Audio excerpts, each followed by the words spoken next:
अपने परिवार को लेकर भी अपनी बात रखते हैं और उसके बाद वो सीबीआई मुख्यालय पहुंचते हैं, जहां उनसे सवाल जवाब हो रहे हैं। अब ये सवाल जवाब उनसे 1 घंटे होगा, 2 घंटे, 3 घंटे, 4 घंटे, 5 या फिर 10 या उससे भी ज्यादा। उसके अलावा क्या वो गिरफ्तार होंगे, ये सवाल बड़ा महत्वपूर्ण है। प्रमोद हमारे साथ लगातार जुड़े हुए हैं। प्रमोद, अभी तक जो हुआ है, दर्शक हमारे साथ जो अभी जुड़े हैं उनके लिए फटाफट से अपडेट्स दे दीजिएगा, फिर हम इस पहलू को समझने की कोशिश करेंगे कि गिरफ्तारी की जो बात हो रही है उसका आधार क्या है।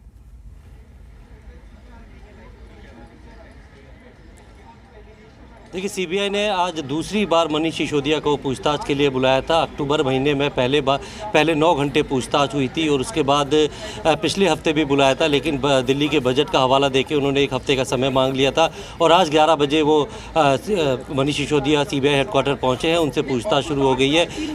सीबीआई हेडक्वार्टर आने से पहले वो राजघाट गए हैं, लोगों को एक छोटा भाषण दिया अपने कार्यकर्ताओं के साथ और इसी दौरान जो तमाम आम आदमी पार्टी के नेता हैं वो मनीष सिसोदिया की गिरफ्तारी की आशंका जता रहे थे कि मनीष सिसोदिया को आज सीबीआई गिरफ्तार कर लेगी। मनीष सिसोदिया को सीबीआई ने दूसरी बार बुलाया है और पूछताछ जो है वो की जानी है, क्योंकि अक्टूबर में जब पहली बार पूछताछ हुई थी उसके बाद काफ़ी सारे डेवलपमेंट इस केस में हो चुके हैं। इस केस से जुड़े हुए कई और लोगों को गिरफ्तार किया है, उनके खिलाफ चार्जशीट भी फाइल किया है। कुल 7 लोगों के खिलाफ चार्जशीट फाइल की गई थी, जिसमें से 2 पब्लिक सर्वेंट थे और अब मनीष सिसोदिया को लेकर जाँच की जा रही है। इससे पहले बाकायदा मनीष सिसोदिया के ऑफिस पर भी सीबीआई गई थी और वहाँ से उनके जो कंप्यूटर है वो सीज़ किए थे।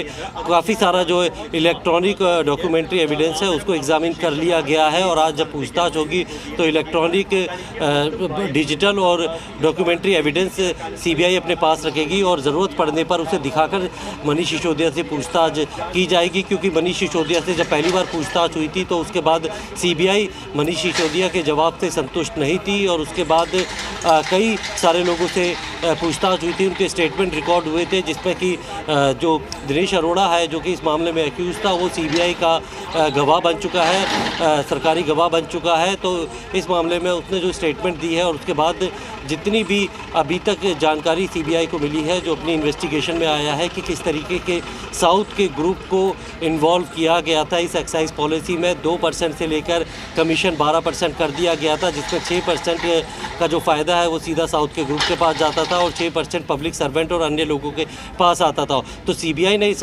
पूरे एफआईआर जब दर्ज की थी तो प्रिवेंशन ऑफ करप्शन एक्ट और 120B यानी क्रिमिनल कॉन्स्पिरेसी के तहत जो है जांच अपनी शुरू की थी और इसी एफआईआर को आधार बनाकर पीएमएलए का केस जो है वो ईडी ने दर्ज किया था। कुल 9 लोगों को ईडी गिरफ्तार कर चुकी है, 2 चार्जशीट वो फाइल कर चुकी है। फिलहाल सीधे तौर पे आरोपी अभी मनीष सिसोदिया को किसी भी चार्जशीट में नहीं बनाया गया है। हालांकि चार्जशीट में जिक्र ज़रूर है मनीष सिसोदिया का, जबकि सीबीआई की जो एफआईआर थी उस पर एक्यूज नंबर 1 है मनीष सिसोदिया, क्योंकि जो प्रिवेंशन ऑफ करप्शन एक्ट लगाया गया था कि जो 16 लोगों को इसमें एफआईआर में आरोपी बनाया गया था, उसमें 4 जो है पब्लिक सर्वेंट थे।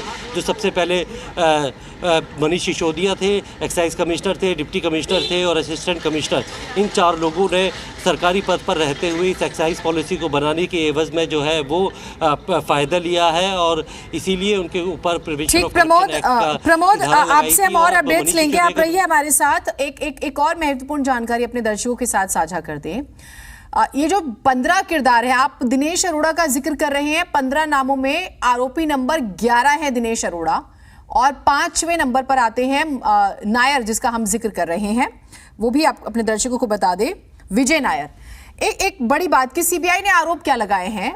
आरोप ये हैं मनीष सिसोदिया और उनके 3 अधिकारियों, आबकारी आयुक्त आरव गोपी कृष्ण, तत्कालीन उप आबकारी आयुक्त आनंद कुमार तिवारी और सहायक आबकारी आयुक्त पंकज भटनागर ने शराब नीति के संदर्भ में फैसले लिए और लागू किया। इसके लिए इन्होंने एलजी से भी अप्रूवल नहीं लिया। तो पहला आरोप इन पर है कि इन्होंने उपराज्यपाल से स्वीकृति नहीं ली।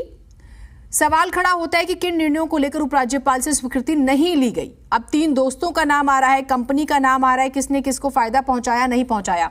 आपने कहा कि तेलंगाना और जो मुख्यमंत्री है तेलंगाना के चंद्रशेखर राव, उनकी बेटी के कविता का जिक्र होता है। उनको लेकर भी हमने देखा कई सारे सवाल